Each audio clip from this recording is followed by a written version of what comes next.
one day. He goes, it's just going to be the right wind, and fire's going to start in the right place, and it's going to burn through LA all the way to the ocean, and there's not a fucking thing we can do about it. 30 years as a firefighter. It seems like a long time, but for me, it's as if everything went by in the blink of an eye. You know, I always say that being a firefighter isn't just a job. It's a way of seeing the world. It's knowing that when everything is falling apart, you are the person running towards danger while everyone else is running away. And as scary as that may seem, for me, that's where I find my purpose. At first I thought it would just be a job, something challenging, sure, but nothing I couldn't handle. How wrong I was. Fire is not something you master, it's something you respect. He's unpredictable, powerful, almost intelligent. It is a living force, which teaches lessons in the hardest way possible. I learned this my freshman year during a house fire where an entire family was trapped. It was the first time I understood that even giving your all, sometimes it's not enough. I lost many nights of sleep after that day, but it was there that I decided that as long as I could fight, I would fight. Over the years, I've discovered that the strength to keep going comes from two places: my team and my family. My team is like a second home. No matter what happens, we know we can count on each other. It is a trust built in the midst of chaos, where a wrong decision can cost lives. There's something special about sharing these experiences with people who understand exactly what you're feeling. And of course, my family. My wife and children are my balance. Every time I come home, even after an exhausting shift, hearing the children's laughter or my wife's simple, "How was your day?" reminds me of why I do what I do. They keep me grounded, remind me that what I'm protecting is more than property or material possessions. They are people, they are stories, they are lives. But I'll tell you, it's not easy. There are days when the weight of what I saw and experienced follows me like a shadow. Those moments when, no matter how hard you try, you can't save everyone. Losing someone in a fire is like a wound that never completely heals. But even on those days, I know I couldn't do anything else. This work transformed me. He gave me resilience, empathy, and the certainty that every second counts. What keeps me here after 3 decades is this: the certainty that I'm making a difference, no matter how small. And if I had to choose all over again, I would choose without hesitation. Because being a firefighter isn't just something I do, it's who I am. That night began as a rare gift, a break.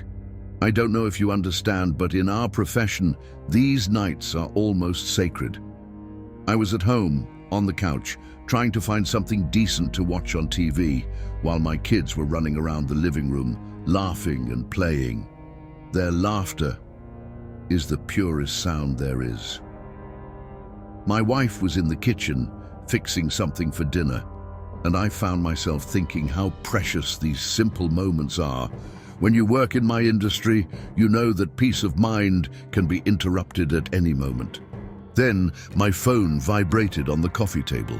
I almost ignored it, but when I saw my manager's name on the screen, I knew it wasn't good news. It never is, when he calls out of hours.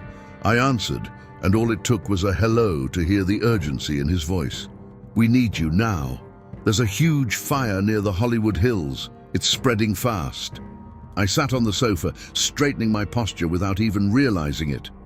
My tone changed, and the children stopped playing, noticing the different atmosphere. "Hollywood Hills?" I asked, trying to process. "How bad is it?" "Very bad. We need all available teams. How is your availability?" I didn't even hesitate. "I am on my way." As I was hanging up, my wife appeared in the doorway, already knowing what was going on. She didn't need to ask. She just stood there looking, with that mixture of concern and understanding on her face. After so many years, she knew how things worked.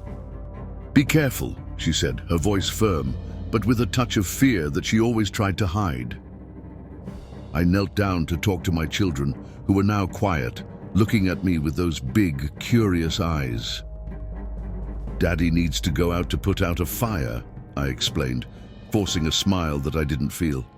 "Be good to Mommy, okay?" They nodded, but their expression broke me inside. It's always hard to come out like that, knowing that they still don't fully understand what that means. I gave each one a kiss, grabbed my keys and left.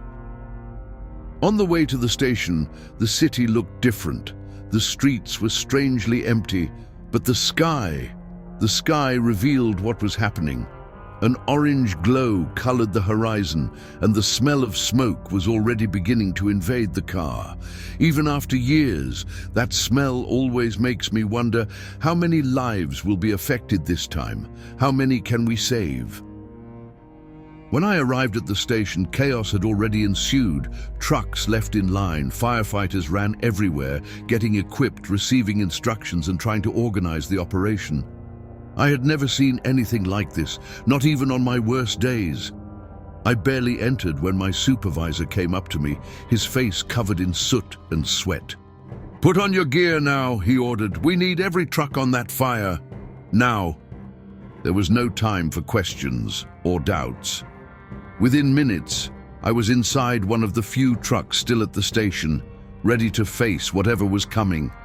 But something in the look in my supervisor's eyes, in the frantic rush around, told me this wasn't just an ordinary fire. It was bigger, much bigger. On the way to the location, the silence inside the truck was suffocating. Nobody said anything, but they didn't need to. The glow on the horizon grew brighter with every kilometer, and the distant roar of the fire could already be heard. When we finally approached the line of fire, what we saw took what little breath we had left. The flames dominated everything. It was a monster devouring the city, spitting smoke and heat everywhere. The noise was deafening, as if the earth itself was screaming. Planes flew overhead, dropping water and retardant, but it was obvious that it wasn't working. The fire not only resisted, he seemed to grow, as if he were coming to life. I looked at my partner, who was gripping the door handle so hard his knuckles were white. "This is worse than anything we've ever seen before," he muttered, almost to himself. He was right, that wasn't normal, not by far. But at that moment there was no time for questions. There was no room for fear. There was only work we needed to do. When we got out of the truck, the heat hit us like a wave. No matter how many times you face it, you never get used to it. Fire is not just hot, it is oppressive, suffocating. The smoke mixed with the air seems to crush you before you even take the first step. The noise was also something that got to me. The sound of fire roaring through the hills, mixed with the screams of people and the desperate barking of dogs, was something that could only be described as a nightmare. As we moved into the line of fire, I realized something was very wrong. Typically, fires have a pattern, a logic. You can see how they spread, predict their next move, find a way to control them. But this one was different. The flames seemed to be everywhere at once. They weren't just burning, they were consuming. It was as if the fire was being guided deliberately to engulf everything in front of it. My partner, who was normally the calmest and most focused on the team, turned to me and said something that only made my discomfort worse. "This doesn't feel right. It seems planned." I shook my head, trying to shake the thought away, but it stuck to me like soot in the air. He was right. The speed, the intensity, the path the fire took, none of it made sense. As we worked, the chaos around us was almost uncontrollable. People ran with their faces frozen in panic, some holding children, others just running away with what they could carry. Animals, instinctively seeking safety, rushed through the smoke, their silhouettes appearing and disappearing like ghosts. It was a scene that could be in a disaster movie, but there was no director, no script. It was real. With each passing minute, it became clearer that we were losing the battle. The fire was winning, and we didn't have enough resources to stop it. Planes and helicopters passed overhead, dropping water and retardant, but it was like trying to put out a fire by throwing raindrops. The ferocity of the flames did not diminish. On the contrary, it seemed like they were getting stronger. After hours of incessant work, I managed to take a moment to breathe. I looked around and saw the devastation the fire had already caused. Houses were reduced to smoking skeletons. Cars were melted to the core, and what were once neighborhoods were now nothing more than piles of ash. That orange, pulsating glow of fire reflected in the sky, like an open wound in the night. It was at that moment that I thought again about my partner's words. This was planned. As absurd as it seemed, the idea wouldn't leave my head. As a firefighter, you learn to recognize the signs, where the fire started, how it spreads, what fuels it, and nothing there seemed natural. Everything was too fast, too destructive, too precise. As I prepared to return to the fight, my partner approached, his face covered in soot, but with a grave expression I had never seen before. "I need to tell you something," he said, his voice low, almost as if he was afraid of being overheard. This didn't start alone. I think someone did this." I was speechless for a moment. "Are you crazy? No one would be able to do something like that." "I know it sounds crazy," he replied, "but listen, this is not natural. Something is very wrong here. I'll tell you more later." I didn't know what to think. There was no time to argue, and honestly, the idea seemed so absurd that I didn't want to pay attention. But the seed was planted, and as we continued to fight that monster, doubt grew within me. If he was right, who would do something like that? And why? After hours of fighting that inferno, we finally managed to contain part of the fire. Not erase it, of course, but gain some control. It was a small, almost insignificant victory, but it was enough to give us a moment to pause. I sat on the ground, exhausted, feeling the heat still radiating from the ash around me. My body hurt, my head throbbed, but my mind wouldn't stop. My partner's words stuck in my head. This was planned. As I looked at what was left of the neighborhood we were trying to save, I began to wonder, what did he mean? Why did you think that? And more importantly, was he right? He came to me, still looking serious, but this time there was something more. Something that seemed like a weight, an urgency. "Now we can talk," he said, lowering his voice so that no one else could hear. "I didn't want to tell you in the middle of the chaos, but I think you need to know." I stared at him, feeling a knot forming in my stomach. He hesitated for a moment as if deciding whether or not to continue. Then finally he spoke. "I heard a conversation," he began, "at the station a few days ago. Our manager was talking to two guys I had never seen before. They were in the office, but the door was half open, and I heard part of what they were saying. They mentioned something about evidence and how fire would solve everything. At the time, I thought I had misunderstood, but now, after seeing this, it doesn't seem like a coincidence." I was paralyzed. I tried to process what he was saying, but my mind refused to accept it. "Wait," I said, trying to find the words. "Are you telling me that the fire was set on purpose? Why? Who would do that?" He shrugged, his expression heavy. "I don't know. But the way the fire started, the place where it started, the speed, none of it makes sense. I've seen a lot of fires in my life, but this one is different." I wanted to believe he was wrong, that this was just exhaustion talking, or maybe a misunderstanding, but something inside me began to stir. I couldn't ignore the facts. The fire was spreading too quickly, too precisely, and the resources we had seemed insufficient from the start. "If that's true," I said, my voice lower now, "whoever did this doesn't care at all. Not with the lives lost, nor with the houses destroyed. Nothing." He nodded, and for a moment we were silent, just staring at the flames in the distance. The truth was, even without concrete evidence, what he said made sense. I myself knew something was wrong, but I never imagined it could be something so calculated. What disturbed me most was the why. Who would do something like that? What would be the objective? Because if anyone had the courage to cause this kind of destruction, they weren't kidding. They were after something big, something that justified putting so many lives at risk.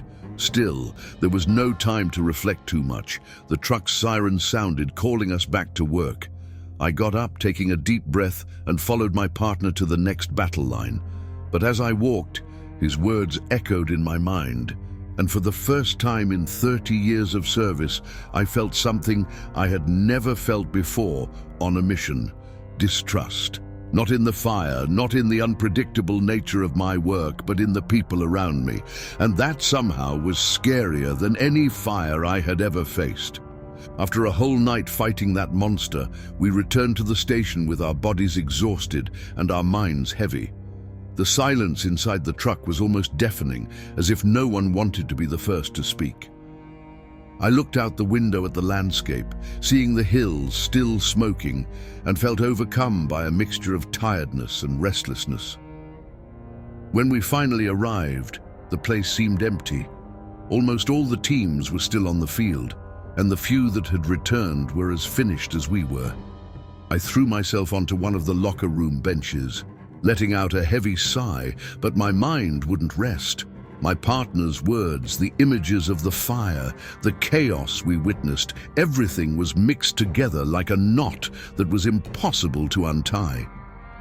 As I took off my boots and wiped my face, my partner entered. He sat next to me, and for a moment we were silent, until he said, "Do you still think I'm crazy?" I looked at him. "I don't know what to think anymore," I admitted. "But what you said is starting to make sense." He nodded, as if he had already expected that answer. "I said I would tell you more. So listen."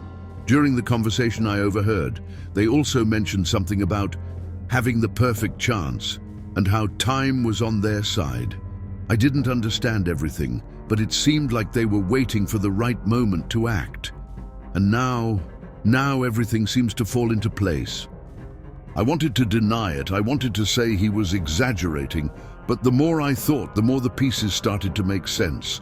How quickly the fire spread, the manager's strange behavior, and now this information.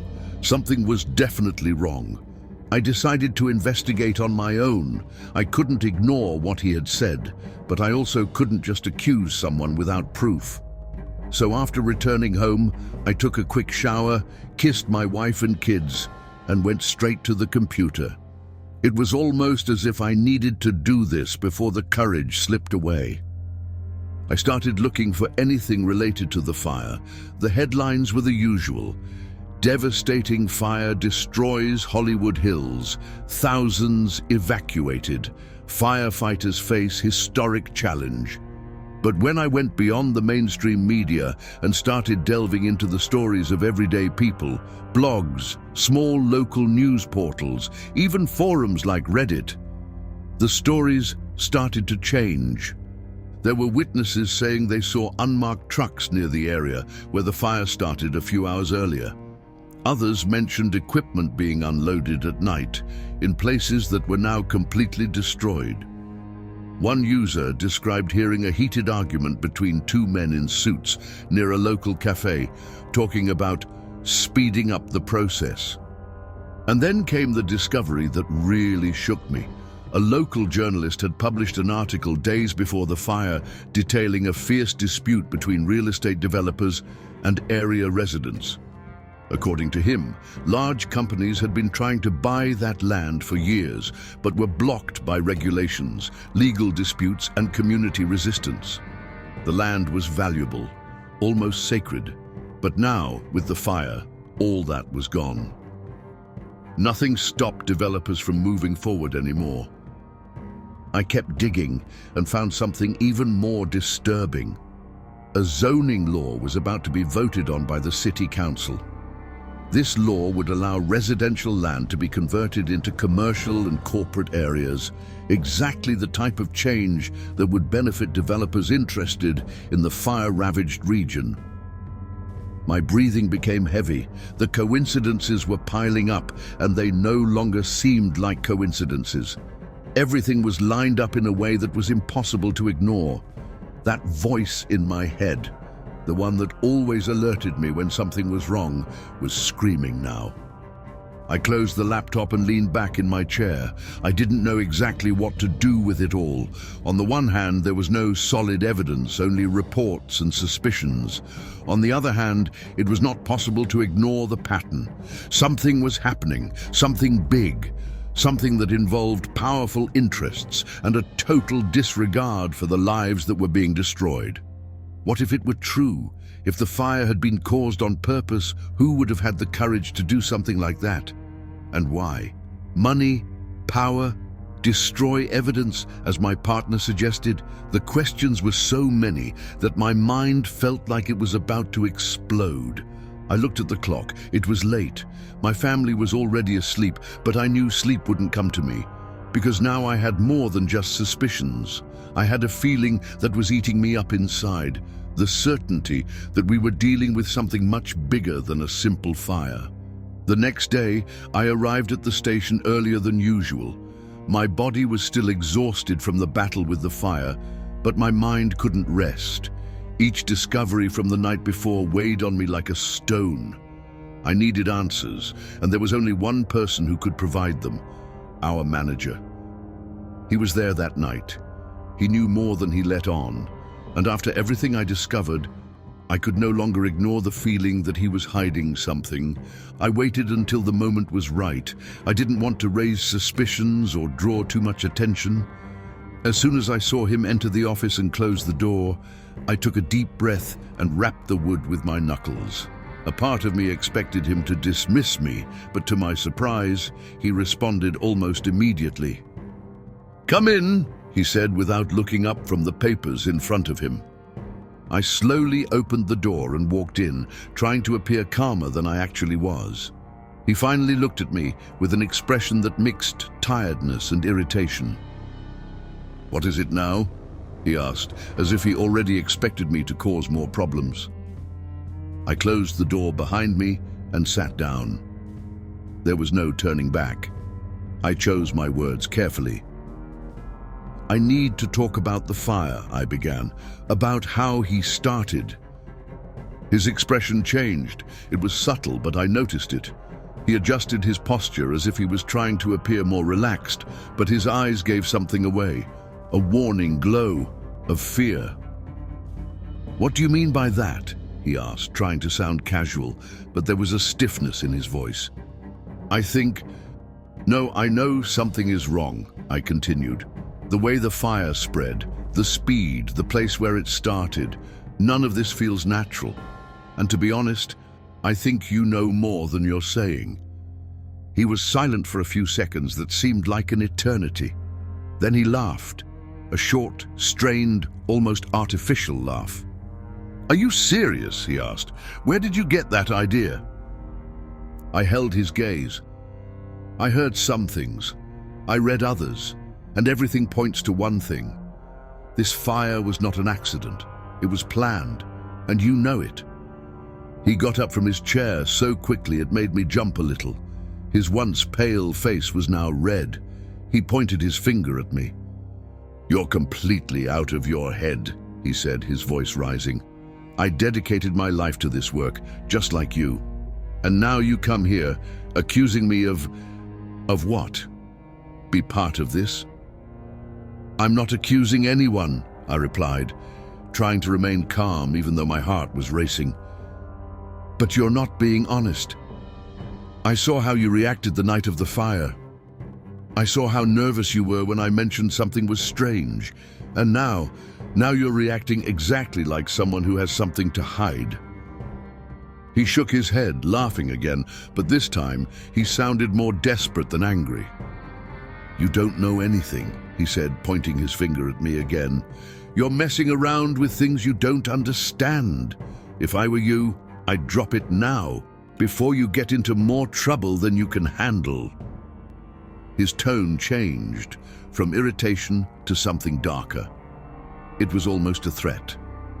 I stood there looking at him, trying to decide what to do next. He sat back down, running a hand over his face. "Look," he said, his voice lower now. "Leave it alone, okay? This job is hard enough without that kind of thing. It was just a fire, like any other." I knew he was lying, and he knew that I knew. But at that moment, I realized I couldn't get anything else out of him. At least, not like this. "Okay," I said, standing up, "but it's not going to go away, you know? If there's something going on, the truth will come out. It always appears." He didn't respond. He just watched me leave, with an expression that was half relief, half fear. As I walked out of the office, my mind was spinning. He was hiding something. I had no doubt about that anymore. But what? And more importantly, why? Who was pressuring him? And how could I find out the truth without putting my life, and perhaps my family's, at risk? At that moment, I understood that I was entering dangerous territory. But it was already too late to turn back. I needed answers, and one way or another, I was going to get them. After that confrontation with the manager, my mind was racing. I knew he was hiding something, but I also knew I wouldn't be able to get anything else out directly. It was as if he was afraid of someone, or something bigger. So I decided that if I couldn't count on him, I would have to find out on my own. That night, I waited until my wife and children were asleep. I sat down in my home office, turned on the computer, and started searching for answers. I researched the fire, focusing on local reports, witness videos, and articles on small blogs. That's when things started to get strange. First, I found reports from people who claimed to have seen unmarked trucks parked near the hills where the fire started, hours before the fire. Others mentioned large equipment being unloaded at night in a location that was now completely destroyed. And there was more. An anonymous forum post said that two men in suits were seen arguing in a nearby cafe, talking about synchronizing plans and doing it now before the weather changes. Each account seemed small and isolated, but together they began to form a pattern, the kind of pattern you can't ignore. I was putting the pieces of a puzzle together, but there were still many parts missing. It was then that I came across something that made my stomach turn.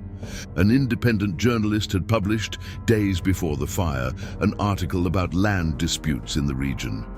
According to him, large developers had been trying to buy properties there for years, but were facing fierce resistance from local residents and a series of environmental restrictions. The area was one of the last significant green spaces near Hollywood, protected by strict regulations. But now, with everything in ashes, those barriers no longer existed. I continued researching and discovered that a new zoning law was about to be voted on by the city council. If approved, it would allow land previously classified as residential or protected to be converted into commercial and corporate areas. And guess which area was at the top of the list? Exactly where the fire started. Suddenly, everything started to fall into place. The fire wasn't just a disaster, it was an opportunity. A way to clear the way, both literally and politically. It was a planned coup, and the people who planned it were willing to sacrifice everything, homes, families, lives. But there was still more. In a dark corner of the internet, I found theories that linked the fire to something even darker. Rumor had it that properties destroyed in the fire housed documents related to ongoing investigations, evidence of corruption schemes involving high-ranking figures. And now, with those properties reduced to ashes, the evidence was gone. I knew I needed to confirm this, but each discovery made the situation heavier. It wasn't just about the fire. It was about power, greed, and the complete lack of regard for human lives. Someone or some group was playing a cruel game, and the fire was just a piece on the board. When I turned off the computer, I looked at the clock. It was almost 4 in the morning. My head was pounding, and I knew I wouldn't be able to sleep. I went to the bedroom, looked at my wife and children sleeping, and felt a tightness in my chest. I was getting myself into something big, something dangerous, and I had no idea how it could end. One thing, however, was certain: he couldn't just let it go, not after what I had seen, heard, and discovered. But how to move forward?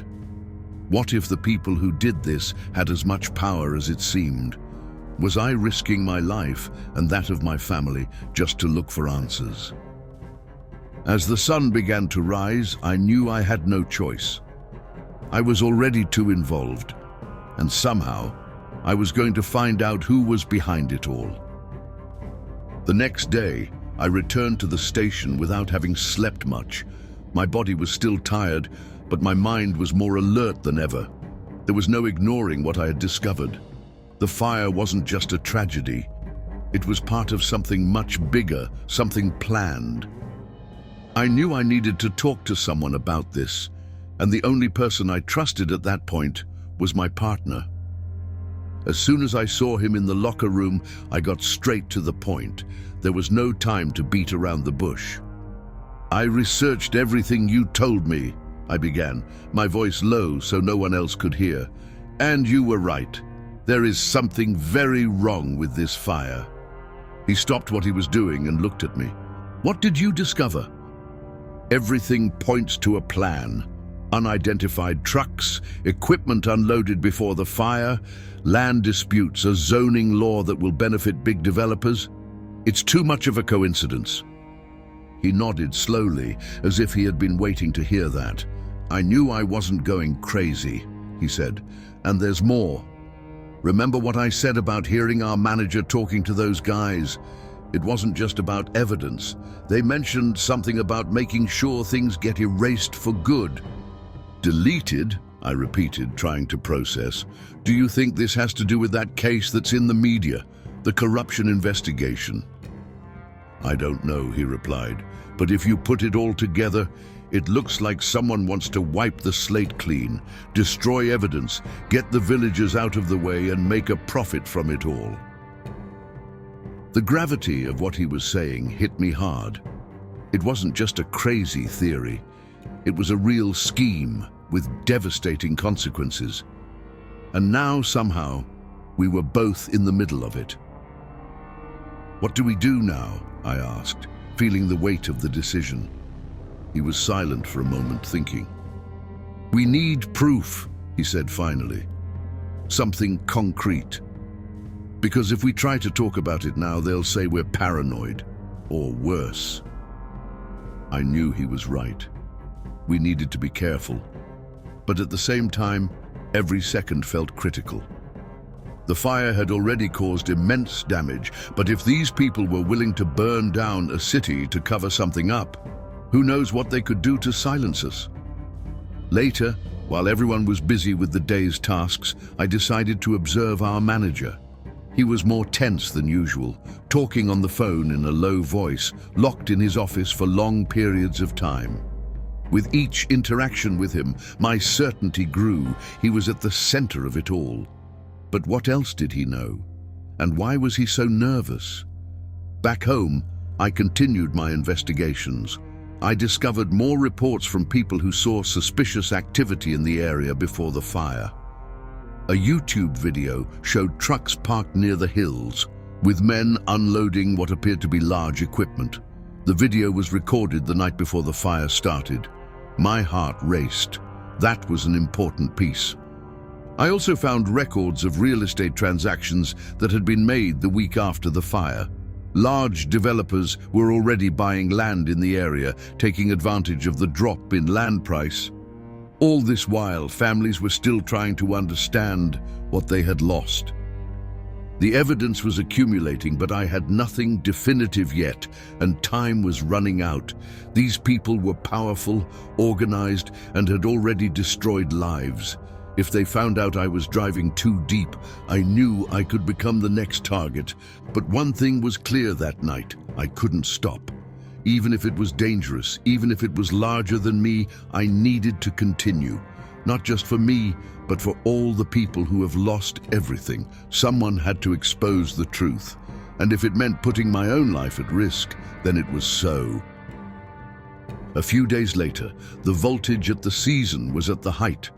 The fire still consumed part of the hills, and our teams were exhausted. But for me, the biggest weight did not come from the fire itself, but of what it symbolized, a game of power, money, and corruption hidden under smoke and the ashes. I knew I needed to do something, and for that, I decided to confront our manager directly. This time, however, I would not go alone. I talked to my partner, and he agreed to accompany me. We were aware of the risks. If we were wrong, it could end our careers. But if we were certain, we would expose something that went far beyond what any of us could imagine. That morning, we knocked on the door of his office. He looked at us with surprise, and for the first time, with something that seemed to be afraid. "What do you want now?" he asked, trying to sound confident, but his voice had a tense tone. "We need to talk," I said, closing the door behind us, "and this time, you won't escape." He snorted, leaning into the chair. I said, "I don't know what you're talking about. I don't have time for conspiracy theories." "Enough," my partner said firmly. "We know you were involved. We know about the men you talked to, what was planned before the fire, and we have witnesses, videos, reports. It's no use trying to deny it anymore." The change in his expression was immediate. Confidence has disappeared, replaced by panic. He looked at us, and then to the door, as if he considered running away. But it was trapped. "You have no idea who you are dealing with," he whispered, the voice now loaded with something dark. "This is greater than any of us. Bigger than this season. Bigger than this city." "So talk," I pressed. "Tell us what is happening. Who is behind it?" He hesitated, his eyes now fixed on the table. For a moment I thought he would refuse to speak, but then he let out a long breath as if carrying an unbearable weight. "I had no choice," he started. "They came to me weeks ago. They said the fire was inevitable. That was already decided. I tried to argue, but..." He shook his head. "These people do not accept. No, as an answer. They control everything, the money, the laws, the police. If I had said anything, I would have put my family at risk." My breath was heavy as he spoke. Every word of him confirmed what we feared. But that wasn't all. "They told me that the fire had two goals," he continued. "One was to clean the terrain, topple legal barriers, and ensure that the developers could build. The other was to destroy evidence, something related to documents stored on a property in the middle of the hills. I don't know exactly what it was, but it was big enough to justify all this." We were silent for a few seconds, processing what he had just admitted. My partner was the first to speak. "And now," he asked, "what else do they plan to do?" Our manager shook his head, his eyes full of despair. "I don't know. They don't tell me everything. I just know that you are playing with fire, and I'm not talking about the fires. These people have no scruples. If you think you know too much, they will do whatever it takes to silence them." This last sentence fell like a weight in the air. My partner and I exchanged glances, aware of the danger that now hung over us. We left the office without saying anything else, each immersed in their own thoughts. Outside, we stopped in the hallway. "What do we do now?" I asked. "We cannot let this pass," he answered, the clear determination in his voice. "But we need to be careful, very careful." I knew he was right. We were dealing with something much bigger than us. Something that could destroy our lives if we were not careful, but at the same time we knew we couldn't simply ignore what we had discovered. As we prepared to get back to work, a thought didn't leave me alone. We had started a battle against something much bigger than a fire, and this battle was just beginning. After what we heard from the manager, my partner and I knew we could no longer retreat. There was something terribly wrong behind that fire, and the truth needed to surface, no matter the cost. But we also knew we were dealing with powerful people, the same ones who had destroyed lives without hesitation. We needed to be intelligent, careful, and above all, fast. That night, while the world slept, I sat in front of the computer. This time, however, I knew exactly what to look for. I used everything I had learned in recent days, reports, videos, articles, to create a timeline of events. I organized the evidence, connected the points, and created a file with everything I had. But the more I gathered, the more it was clear that this would not be enough. We needed something bigger, something no one could ignore. The next morning, I talked to my partner. We decided it was time to rat someone out. Someone who could bring the information on without exposing us directly. We contacted an investigative journalist, a name that had already appeared in some of the reports I read. He had a reputation to face giants, of not being intimidated even in the face of threats. It was a risk, but we had no other option. We made an appointment in a discreet coffee, away from the station and anywhere that could raise suspicion. He arrived on time, a thin and serious man, with eyes that seemed to analyze everything around him. When we sat down, I explained everything we knew, showing the evidence we had gathered. With each word, he only heard, taking notes methodically. "This is big," he said finally, closing the notebook. "If what you are saying is true, we are talking about a conspiracy with gigantic implications. But I need more. Something that directly connects these people to the fire." I knew he was right. Despite all we had found, we didn't have an irrefutable proof yet, something that tied those responsible to the flames that devastated Hollywood Hills. And that's what we needed to find. In the following days, my partner and I dedicate ourselves to this search with all our energy. We talked to witnesses, revisited the places of the fire, and continued to analyze online information. Finally, we got something that could be the key piece: financial transactions records between a large developer and a facade company that coincidentally had trucks similar to those seen in the fire area. These records, combined with images and reports, began to form a more solid case. We deliver everything to the journalist. He assured us that he would investigate deeply, but also warned us, "You know this won't end here, right? These people will not simply let this happen." He was right.